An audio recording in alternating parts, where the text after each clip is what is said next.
Number 8.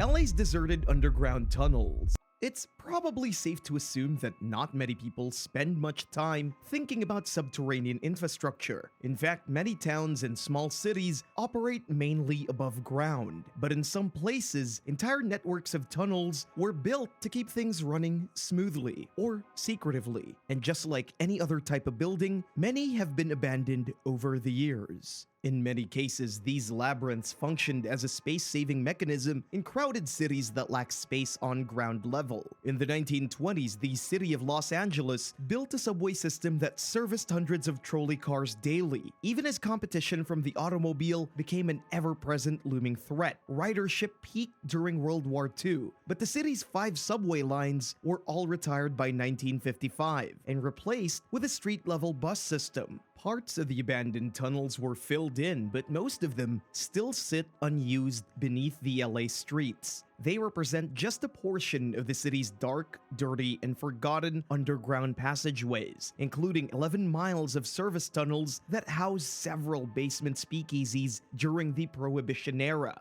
LA's tunnels have also reportedly been used for transporting large sums of money and shuttling high-profile criminals to court. One of these labyrinthine networks is rumored to be accessible via an easy-to-miss elevator behind the city's Hall of Records building. Inside, visitors could expect to encounter long, dimly lit passageways filled with iron gates, old machinery, large mysterious chutes, random office furniture, and boxes that appear to contain paperwork. Honestly, there's not much going on in the tunnels beneath Los Angeles today, but the city is as busy as ever above ground. And it's for this exact reason that these networks give off the wildly deceptive impression of a forgotten city whose golden era is long over. Number 7.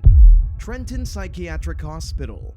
Opened in 1848, the New Jersey State Lunatic Asylum was New Jersey's first public mental hospital. It was founded by Dorothea Dix, an advocate for the mentally ill, but the hospital turned into a house of horrors after Dr. Henry Cotton took over as the new medical director. Believing that untreated syphilis infections were the source of mental illness, he made it customary to mutilate patients through needless surgeries. Dr. Cotton also removed patients' teeth, parts of the stomach, the gallbladder, and other organs and body parts. He claimed that these procedures had an 85% cure rate, which is obviously questionable in hindsight, especially since many patients died under his care. Nevertheless, Dr. Cotton's practices remained in place into the 1960s, decades after he passed away. When the hospital finally stopped these brutal treatment methods, several of its wings were abandoned and left to decay. Part of the site is still in use, and it remains controversial to this day, although the problems have less to do with the doctors and revolve mainly around patient-on-patient violence. The deserted sections of the hospital are in disarray. Old, broken, and dirty furniture fills the rooms. Paint is peeling from the walls, and graffiti is scrawled on the walls and fixtures of a dark auditorium. Floors are scattered with artwork, computers, personal belongings, old ceiling tiles, an old piano, and medical equipment, including stretchers, walkers, blood transfusion supplies, and wheelchairs. There are signs on the doors reminding staff to keep them locked at all times, and piles of boxes filled with old paperwork. Now known as the Trenton Psychiatric Hospital, the dilapidated facility is one of the few abandoned asylums in New Jersey that haven't been torn down. It's closed to the public, but those who are curious can take a virtual tour courtesy of an abandoned New Jersey documentary featuring the hospital.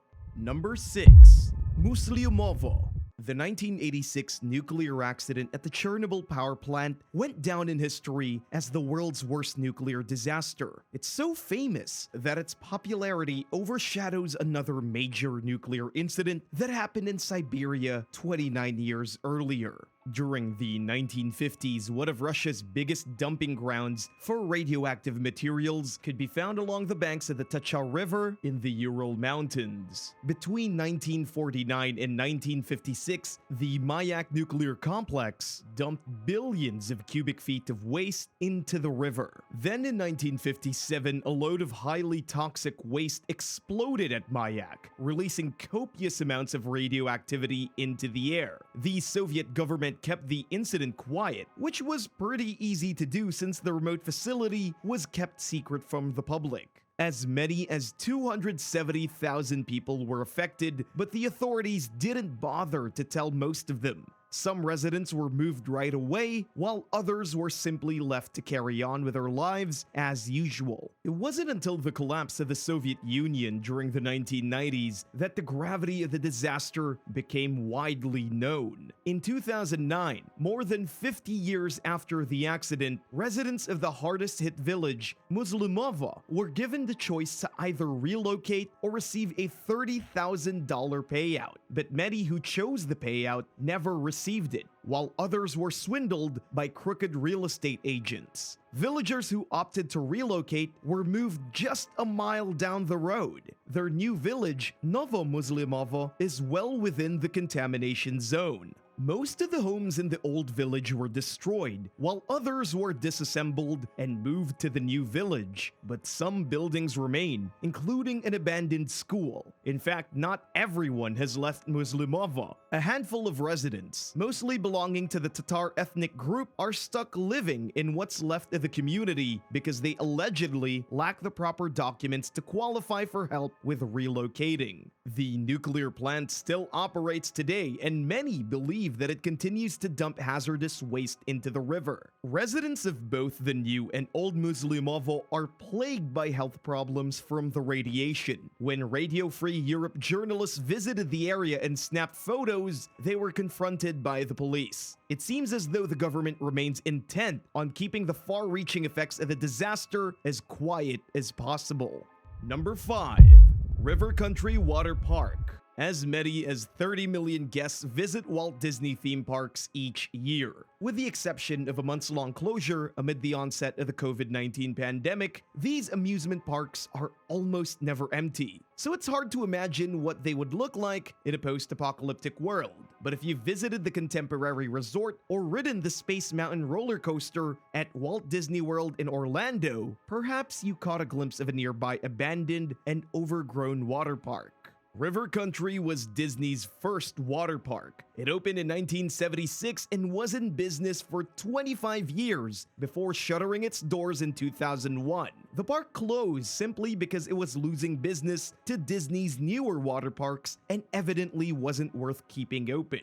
It didn't take long for nature to reclaim the deserted slides, bridges, and other fixtures at River Country. Vines wrapped themselves around signs, dead trees fell onto water slides, and vegetation grew on walkways and staircases. Trespassing onto the site came with major risks, including a lifetime ban from Disney's theme parks. So most people only caught a glimpse of River Country from afar before it was demolished in recent years. But a few photographers managed to access the decaying water park while it was still there and captured snapshots of the eerily dismal moss-covered ruins. Number 4. Salton Sea Resorts and Beaches. The Salton Sea is a saline lake in Southern California that has dried up and reappeared several times. Measuring 35 by 15 miles, the current body of water was formed in 1905 when flooding from the Colorado River broke through a canal gate. By the time repairs were made 2 years later, the Salton Basin was filled with water for the first time since the 16th century. It became a popular holiday destination during the 1950s and 60s. Hotels, resorts, and vacation homes popped up along the lake's eastern and western shores. But business owners and visitors were blissfully unaware that the Salton Sea was not there to stay. It exists as part of a cycle that repeats every 400 to 500 years and will eventually disappear. This starts to happen when the sea's freshwater source runs dry. There's also no drainage outlet. These conditions increase the water's saline levels and cause it to evaporate. The first signs of trouble in the Salton Sea appeared during the 1970s, when pollution from agricultural runoff killed entire animal populations, spread diseases, and made the salty environment even less hospitable to wildlife. In the meantime, farmers began to use water more efficiently, leading to less runoff into the lake. Increasing amounts of hazardous dust got blown into the air as more of the seabed became exposed. No vacationer wants to breathe toxic air, hang out on a beach where hundreds of dead fish routinely wash ashore, or swim in heavily polluted water that smells like rotten eggs. Tourists stopped coming to the Salton Sea, residents moved away, and the once bustling neighborhoods and resorts became like ghost towns. Many of these summery pastel-colored buildings are still here today, acting as a sad reminder of the region's bygone glory days. Weathered resort signs, broken-down vintage cars, deserted campers and boats, and empty graffiti-covered swimming pools that once sat just feet from the water stand helplessly as the shoreline gets further and further away. The shrinking sea is no longer safe for swimming, boating, or fishing, although there are barely any fish living in it at this point, and has created one of the biggest public health and environmental emergencies in modern history. Number 3. Texola. The arrival of Route 66 brought prosperity to many of America's small towns, but the construction of new interstate highways bypassed many of these places, leaving them struggling and in some cases abandoned entirely. One such town known as Texola is in western Oklahoma. It was originally a farm town, but the tourism that came along with Route 66 soon became a cornerstone of the local economy.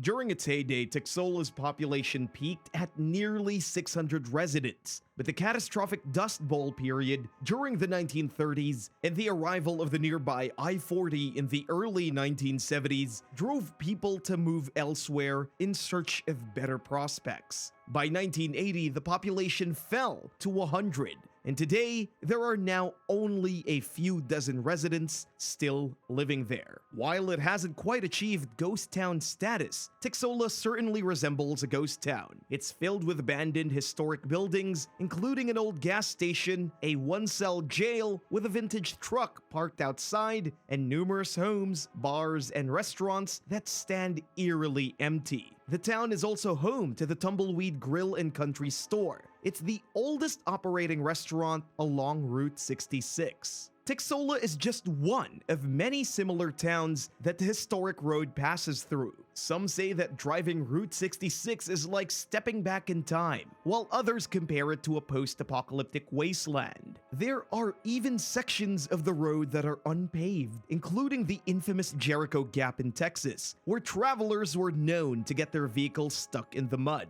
Locals were welcoming to the stranded tourists, who brought so much business to Jericho that it could no longer survive after that section of the road was rerouted during the 1930s. Number 2. Tawarga.